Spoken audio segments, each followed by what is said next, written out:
Once again, it's on. You know what time it is. It's time to play some toss. Welcome, everyone, to episode 75 of the Toss Tristain on Sports Show. This is your main man, T-Square, Tristan Thomas. Thank you all so very much for joining us this week. What do we got on tap? We got to talk about the Milwaukee Bucks. They're hot. And they have a new look. We'll talk more about that. College. March Madness is upon us. How have the Wisconsin teams fared in their respective dances? We got some restructuring going on with the Green Bay Packers. And then the toss, we got to talk about the best defender of all time. That's a discussion for your ass. But you all know how we get things started here on Toss. We get things started with the state of the state. And let's jump right into it. Let's get to those Milwaukee Bucks, who are just absolutely white hot right now. There's a bunch of talk of the sky falling and Mike Budenholzer needs to be fired. And this is Bucks Twitter saying this. This isn't anybody with any sort of brains about them. I will just put it to you that way. I will just say it like that. I will be nice. We keep it truthful, opinionated, passionate here, but I don't want to be to be mean. I would just say people who can put two thoughts together and make them make sense. We're not saying that. It's all the irrational fans. For the record, Mike Budenholzer is not getting fired. Even if the Bucks were thinking about going in a different direction, they would not do this to Mike Budenholzer mid-season unless they were so far under 500 with the two-time MVP on that roster, fully healthy. Unless they were way under 500 and he had just lost the team, that is the only way he would have been let go mid-season. But I digress. It's not happening. Bucks 28-14 after their victory, their dominant victory without Giannis. I repeat, a dominant victory without Giannis in the lineup against the Pacers just the other night. Third in the Eastern Conference still. They're not that far away from the 76ers, who, even without Joel Embiid, still number one in the East, 30-13. After that, you got Brooklyn, who's been dealing with injury issues of their own. Kevin Durant still out with that hamstring issue. Kyrie Irving is leaving for personal family reasons. The one constant has been James Harden, and they're still second in the East. And then you got the Milwaukee Bucks there at 28-14. They've won 7 straight ball games. They've won 9 of their last 10. 7 straight wins, 9-1 in their last 10 ball games. We spoke about Giannis missing that game with a knee sprain. It was out of caution. Another guy who went out with injury in yesterday's game, as we record this program on a Tuesday, PJ Tucker. Yes, PJ Tucker. There was a trade. That's part of the new look that I spoke about in the tease. We'll get to that in a second. He went out with injury. Sounds like both guys practiced today. Sounds like they were taking great precautions. So that's the good news. Giannis winning back-to-back Player of the Week awards in the Eastern Conference, averaging 29, 12, and 10, a triple-double. He was on a run where he had 3 straight triple-doubles. This team is starting to get into a groove, and as I said before, the first half was all about trying new things and learning each other. Trying to put it all together. The second half, execution. What have you learned? What have you tried that has worked? Doesn't mean that you stop making adjustments. But it means it's now time to put your foot on the gas. This is the time of the season where the cream separates itself and it rises to the top. And it looks like the Bucks are in that groove right now. They are rising to the top. Playing some fantastic basketball. Putting it all together. I mentioned a new look, as we said, PJ Tucker. Bucks acquired him from the Houston Rockets for another player. They also reacquired their first-round pick in 2022, but they also sent their first-round pick in 2023, and I believe that pick is unprotected. In that trade, they send away DJ Augustine and DJ Wilson. Cleared up some cap space, cleared up some roster spots.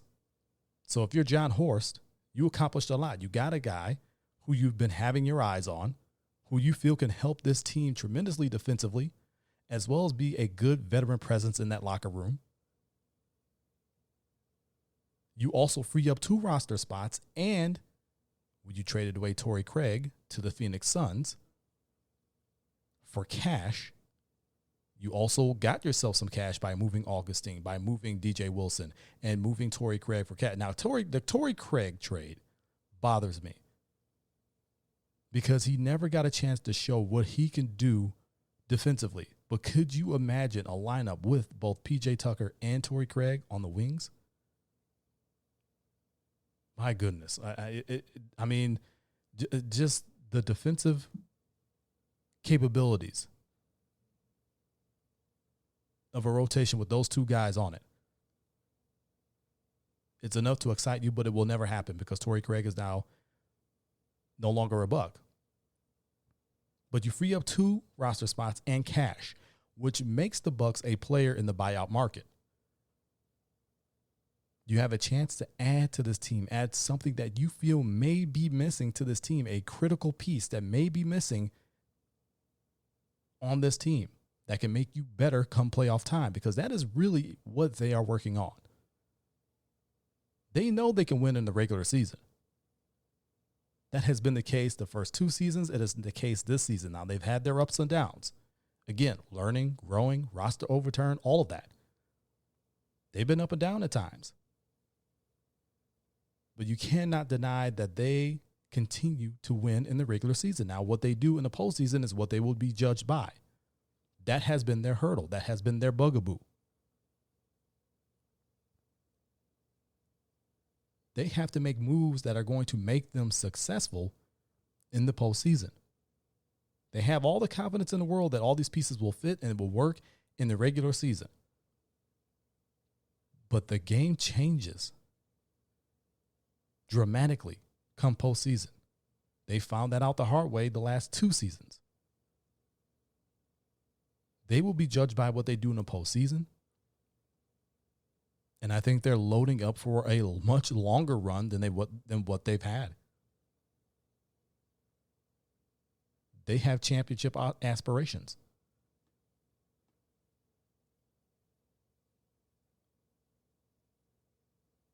The potential of this team, the potential of what they could be, the potential of what they could do is what excites me.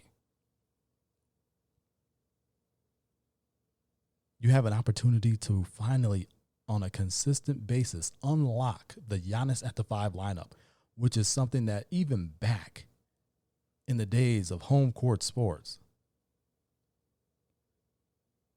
with our good friend Professor P and our good friend Lamont,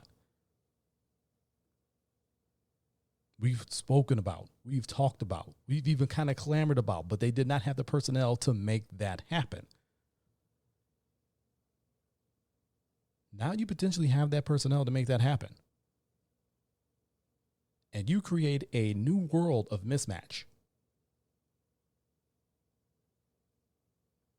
You create a new world of shot selection. You create a new dimension to which many teams have not really seen on tape that much. And really, I don't think many teams are prepared for that.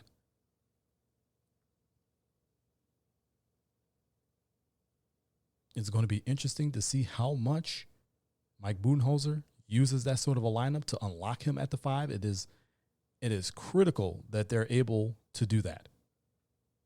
That is the wrinkle. That is really the big change that is going to put them over the top offensively in the postseason. It's going to add a whole new dimension. You play him at the 5 for good minutes, good stretches at a time. I don't think very many teams are going to be able to handle that.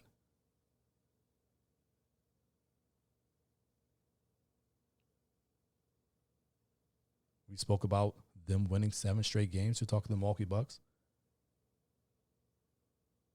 2 games that really pop out to me over this 7-game stretch of which they've not suffered a loss. Last week's victory in overtime over the Sixers. You're talking about a game in which they were down big. We're talking the Bucks. They were down big. Sixers didn't have Joel Embiid. Ben Simmons wasn't really doing that much. But yet the Sixers were up, and they were up big. Kind of reminiscent of that Christmas Day game where it's national television and everybody's at home with their families and all eyes are on you, and Sixers dominated the Bucks that day. Now, the Bucks got some get back on the national television game on Saturday night in Milwaukee, which happened to be the last game I was in attendance for. I missed Fiserv Forum. What can I say? But it was really reminiscent of that game. And you start to think, okay, well, they're down big. This is not going well. They're probably not going to come back. Let's see who gets the run. Let's see what these guys have. But it didn't really go down like that. Mike Budenholzer wouldn't allow them to go down like that. Bucks fought back. They dug in their heels defensively. Started making some shots. Now some late game execution in the final seconds of regulation, i.e. Dante DiVincenzo being way too aggressive defensively, going after the ball for a steal as opposed to playing the three-point shooter straight up.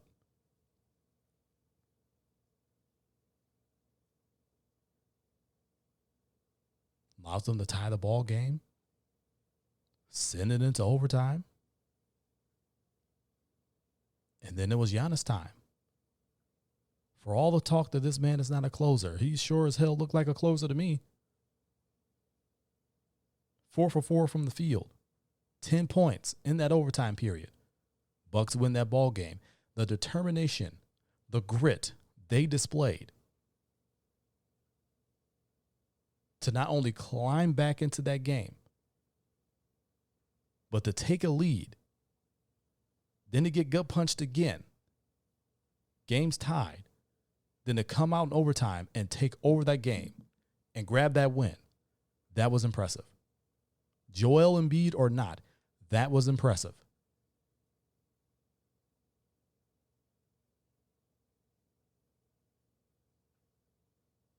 That was impressive. I mentioned their victory, dominant victory over the Pacers just the other night. Without Giannis, without the reigning player of the week in the Eastern Conference, and you dominated that game. Look no further than the three-point line. Bucks shot 24 of 39 from three. Let me run that back. 24 of 39 from three. That'll do it.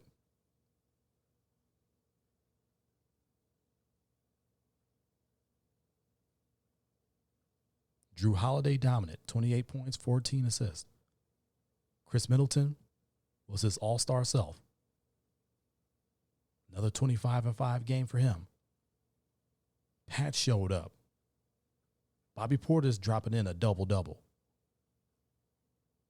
Bryn Forbes with some good shooting from three. Again.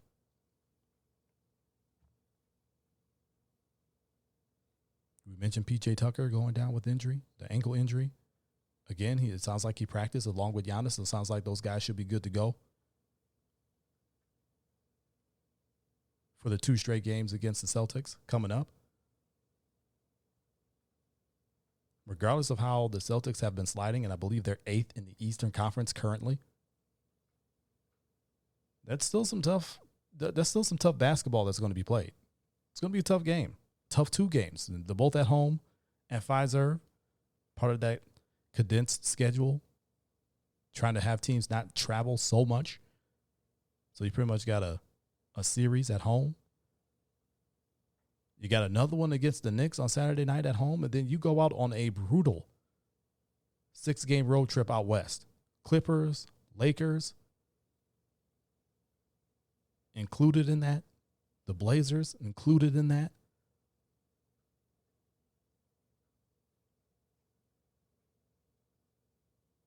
You've got some tough games coming up. But you've shown an ability to win without Giannis and be dominant in doing so. You've shown an ability to get down big in a game.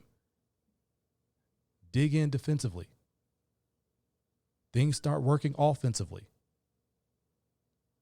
You get another gut punch. Game goes to the overtime, and you go and you absolutely take over and you win the ball game. This is a team that should excite everyone. This is a team that everybody should have eyes on because they're improving. They're literally tangibly improving. And they continue to make moves to try to improve the team, to improve the play, and improve their chances of postseason success. Got to be happy with what the Milwaukee Bucks are doing, personnel-wise, play-wise. It's trending in the right direction. Maybe there's a bump of the road or two coming up. We don't know. But right now, they are playing some outstanding basketball, having won 9 of their last 10 ball games. Season continues. Continuing here on Toss State of the State, we got to go to college. Let's talk the Marquette women's basketball team. March Madness is upon us. They had their first round game just a few days ago against Virginia Tech. It was a game that I felt the ladies could get, ladies of Marquette, and unfortunately they did not. They fought to the very end, but late game execution and free throws is what did them in. They lose 70-63 to Virginia Tech in the first round of the women's NCAA basketball tournament. It was like I said, it was a tough loss. Late game execution did them in. Like I said, they fought hard to the end. The real discrepancy here, what I felt really cost them the game were fouls and free throw shooting. Marquette only 7 for 11 from the line. Only 11 attempts from the line in that game. Virginia Tech, 14 of 17. There is your 7-point difference and why it ends up being a 7-point loss, 70-63, which ends their season. Good season for the ladies in Marquette. They'll be back. They continue to be a factor in the Big East. Now, as long as Connecticut is around, Gino Orihima is around, they continue to recruit the way they do, it's going to be tough to dethrone them. But Marquette has carved them out to be kind of a power in the Big East. I know it's kind of tough to say power when you have UConn there, but they're a force in the Big East. UConn is that tough mountain to climb. And who knows, maybe one year they will be able to topple them and win the Big East. I mean, they made it to the Big East tournament final. Got waxed. I mean, Paige is the real deal. Tough loss to end the season. But you got to be proud of how they fought all game long. Just a couple of mistakes here and there, and a discrepancy in free throw shooting. Tough to swallow, tough loss, but you got to be proud of how they played all season long. So congrats to them on a great season. You wish it would have been extended, but it was not to be. Let's move on to the Badger men basketball team. Many people, and I'm going to say many people, I'm not going to say everybody, many people felt they would even make it through the first game. They thought that it was just going to be a loss. They would just make the field, go in, get waxed by whoever it was in the first round. Well, their opponent was North Carolina. Their opponent, North Carolina, scored 62 points. Wisconsin scored 85. A blowout. A blowout win by the Wisconsin Badgers over the UNC Tar Heels.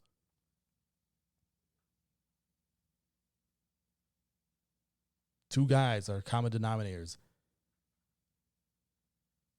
in the two games that they played. And I say two games that they played because they ended up losing their second round game to the number 1 seeded Baylor, 76-65. to 63. Two guys were the common denominator in those wins. Demetric Trice, Brad Davison. Can't even speak right now because it makes me so mad, the inconsistency that this Badgers team displayed all season long. Their talent is so much better, and for them to be that inconsistent is just absolutely maddening.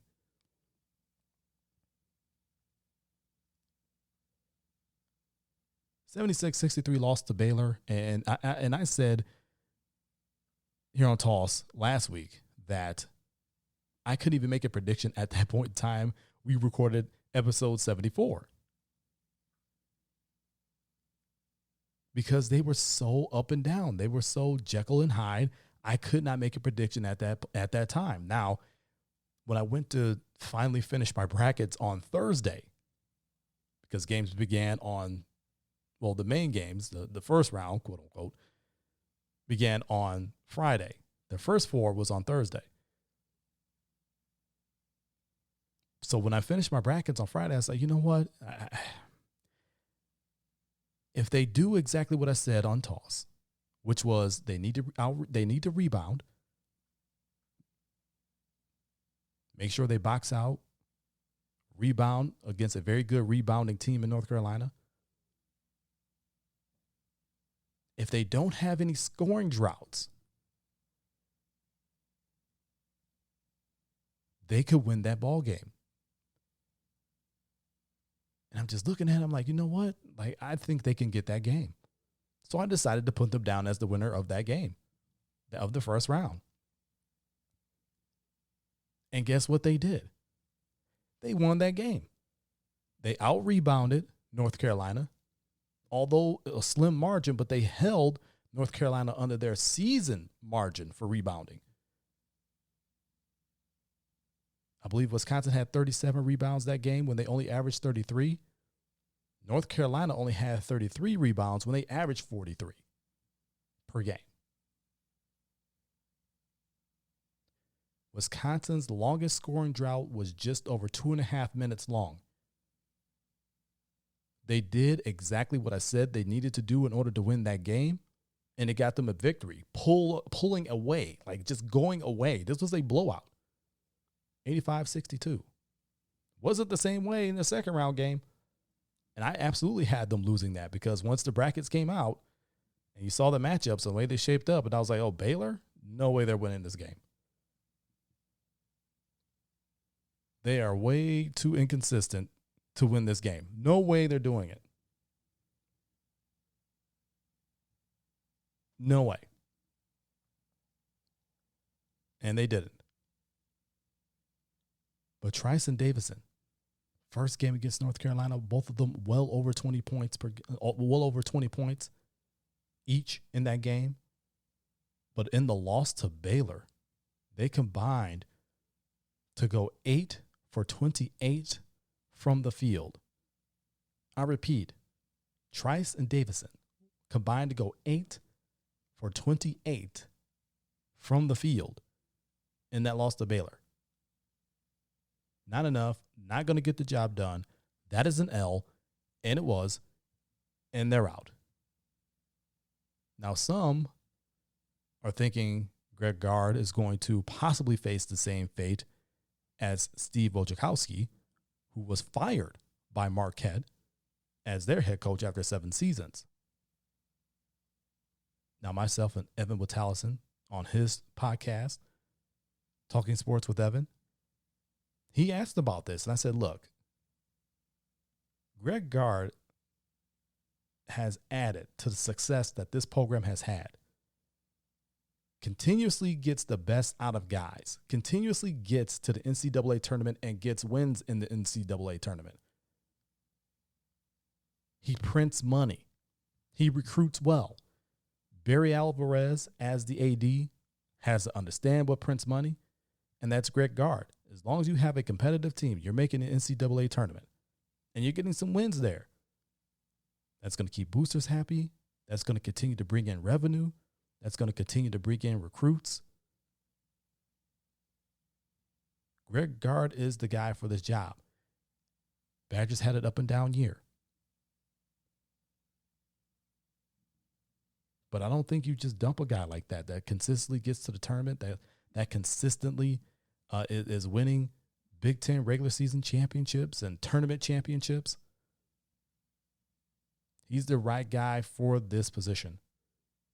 So I don't think he'll suffer the same fate as Wojo. Wojo, I mean, you're talking a guy that only got that team, Marquette Golden Eagles, to 2 NCAA tournaments in his 7 seasons. Yeah, I mean, that's just not going to cut it for a school that does not have a football team. So most of their cash is going into the basketball team or basketball teams. Right now, the women are having far more success than the men. They invest a lot into their basketball teams.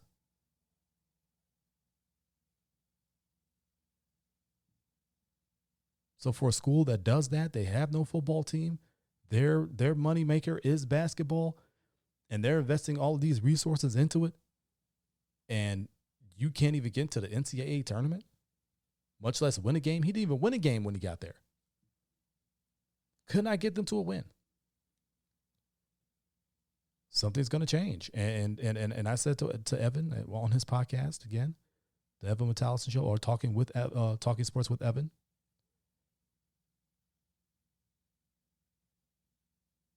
College is weird. And I felt that, okay, he can do that, but I wouldn't be surprised if they brought him back another year. I wouldn't be surprised if they fired him, but I wouldn't be surprised if they brought him back another year because college is just weird. The writing on the wall will tell you that, hey, they're going to fire him. He's not having the success. They're going to fire him. And then you see guys come back another year and they have a great year and they've bought themselves another couple seasons. Wasn't the case this time around. And I think it was time for a change. 7 seasons. You've only got to the tournament twice. You know, at some point, you got to say, okay, we've seen enough. We've seen enough. It's not working. We need to go in a different direction. We put far too many resources into these teams to have these kinds of results. We have to do something different. And that's what they did. That's what they did. You never like to see a guy lose his job.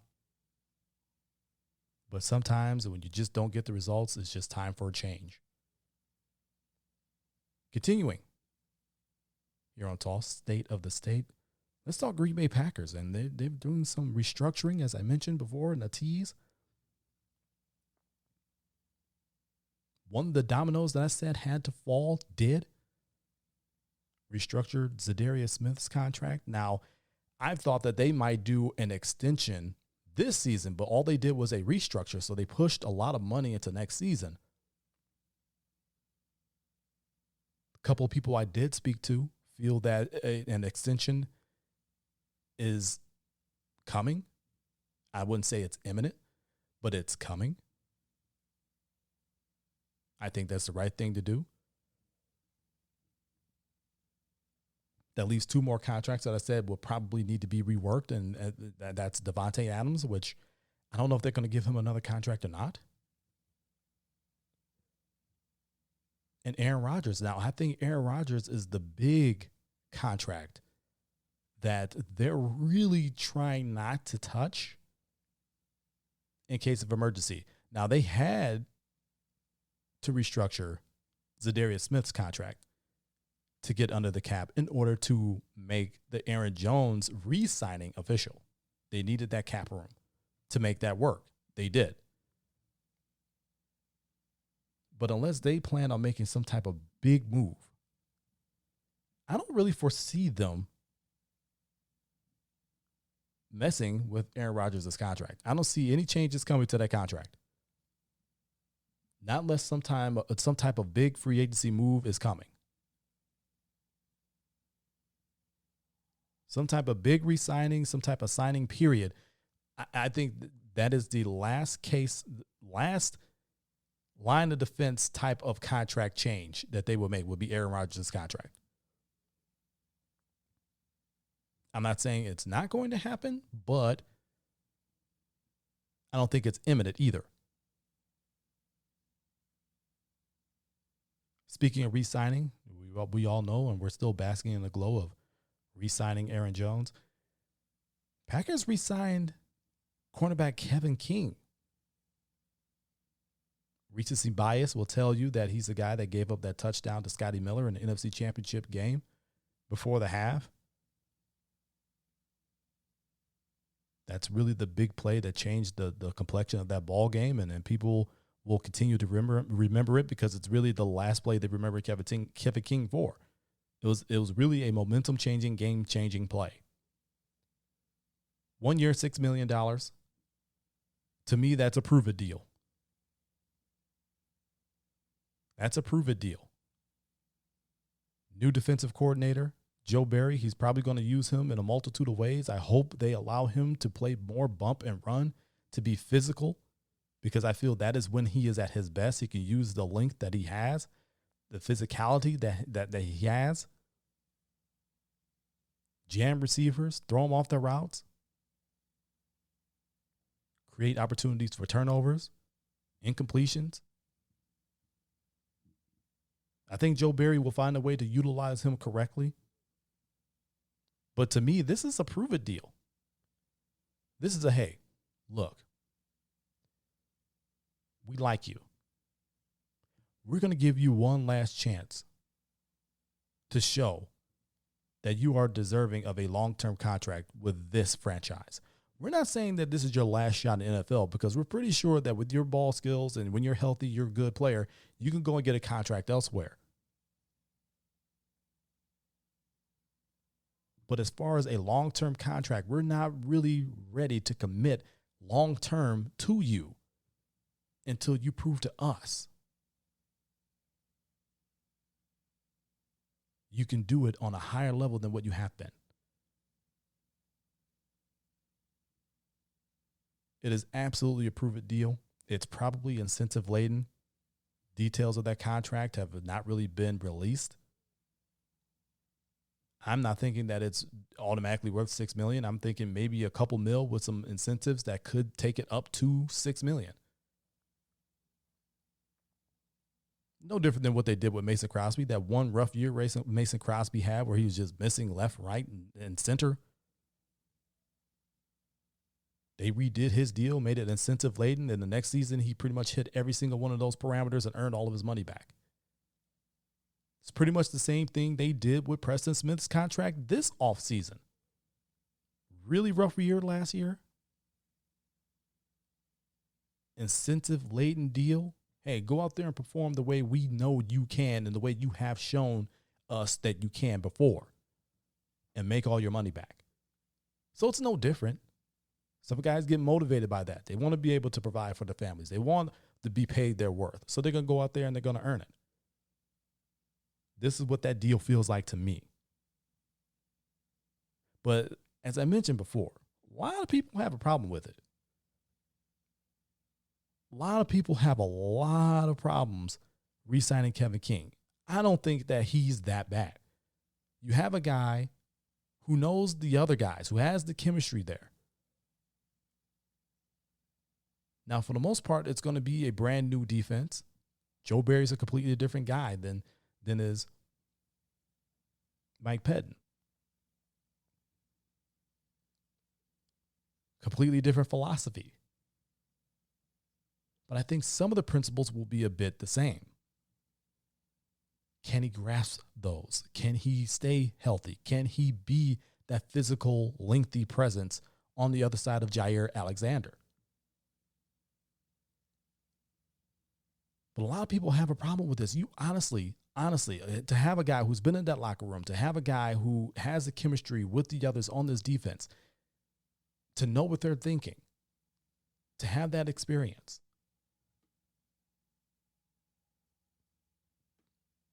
Would you rather a guy like that? Or would you rather a guy who doesn't have any of that comes in and potentially plays worse? Then you have those same people complaining that the Packers really aren't doing too much in free agency. They're quiet. They're not spending enough cash, even though we've said it multiple times here on this program. They don't have enough damn cash to spend. They're broke. They're constantly restructuring and pushing stuff down the line, kicking the can down the road to fit the contracts that they did have underneath the cap.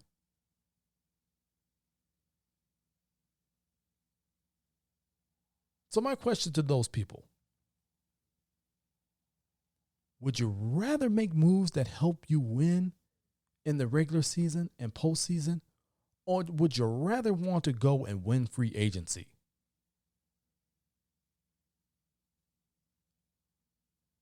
I know which one I'm taking. And that's the state of the state. The Bucks, absolutely hot. 9-1 in the last 10 ball games. They've won 7 straight. Brand new look. PJ Tucker's there. This team is coming together. It's starting to look like something real special.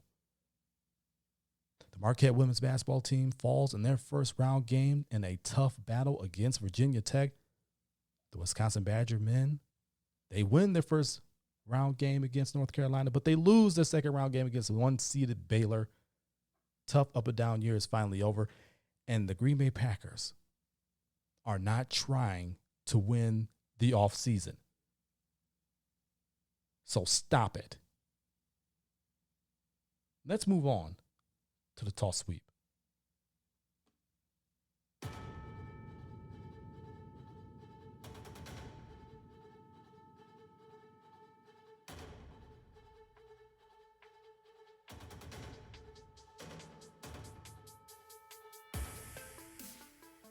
The toss sweep, brought to you by the good folks at Toss Nation Media. TossNationMedia.com, your home for the Toss brand of sports. Truthful, opinionated, passionate sports. It's what you deserve. We're going to go ahead and talk a little bit of NBA because somebody's really feeling themselves, man. Somebody in the NBA said that they were the best defender the game has ever seen. Ever? I mean, look, and you guys probably know who it is. You know, Draymond Green.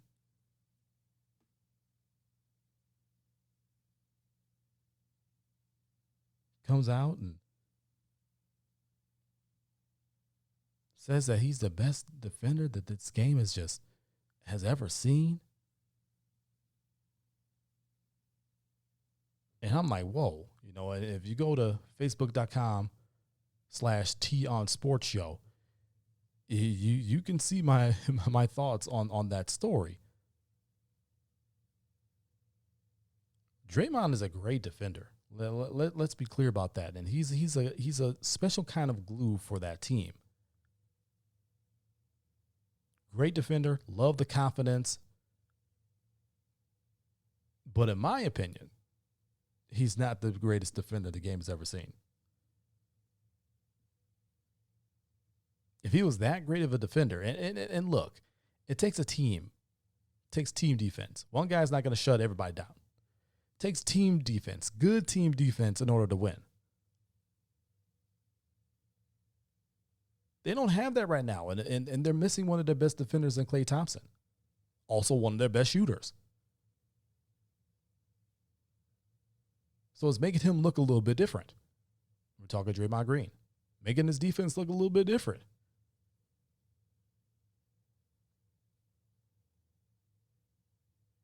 Like I said before, I love the confidence. I have no problem with this confidence and have that confidence in yourself, because if you don't have that confidence in yourself when you go out there against other professionals, you've already lost. Really, in anything you've done, in anything you do. If you don't have that confidence and the belief in yourself to begin with, that you could go out there and do it better than anybody, you've already lost. I don't think he's the best defender ever. I've seen Dennis Rodman play. I've seen Michael Cooper play. You know, those guys were great defenders. And I mean, I'm talking next level defenders. Ron Artest, great defender. Great defender.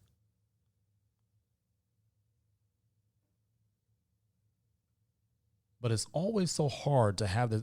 Bill Russell was really the guy who brought intimidation into the game. Intimidation on defense, because he didn't have to dominate a game on offense.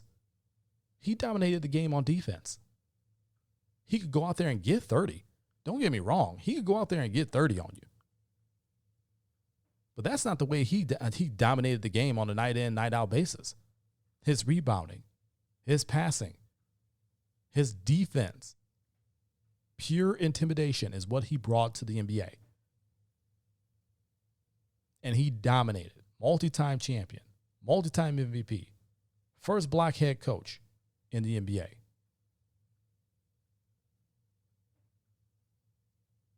Won a championship as a player coach.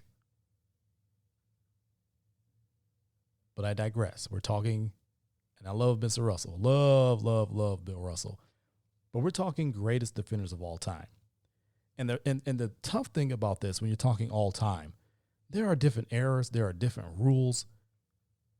There are players that we have seen, players we have not seen. And yes, with the advent of technology, you could probably go and Google some of these guys up, and you probably should. Lord knows I do. Got to be a student of the game. But when you're talking of all time, that is a tremendous leap. That is a tremendous statement on the thoughts and the confidence you have in your skills. Do I think he's the greatest defender of all time? No. But my criteria may be different from everyone else's. My criteria may be different from his. Pretty sure it is. That's the problem with these greatest of all time statements and arguments. They're subjective. Everyone has their own criteria. Everybody has their own categories for what makes a great defender,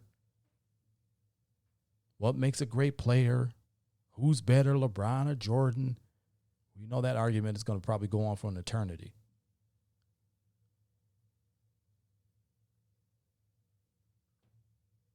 Just have fun with your opinion.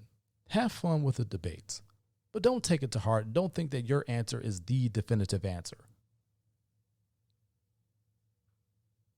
It is your opinion, and it is subjective. So while I love the confidence that Draymond shows in himself, and while I love what he brings to the table defensively, greatest of all time, that's a stretch. And I'm going to just leave it at that. Well, y'all, time for me to get on up out of here. This was episode 75 of Toss, the Tristain on Sports Show. You know where to follow me, at the20double on Instagram and Twitter. That's at the number 2, the number 0, and the word double. Facebook.com/Tion Sports Show is your home for the Toss Tristain on Sports Show on Facebook. We touch on a lot of different stories there that we don't get a chance to on the show. Facebook.com/Tion Sports Show. Give us a follow. Support the page. And of course, TossNationMedia.com. Your home for the Toss brand of sports. Truthful, opinionated, passionate sports. It's what you deserve. Go ahead and check us out there. But as I said before, it's time for me to get on up out of here. This is T Squared, Tristan Thomas, reminding all of you to keep it moving forward. Always forward. Forward always. Until next week. So long from Toss.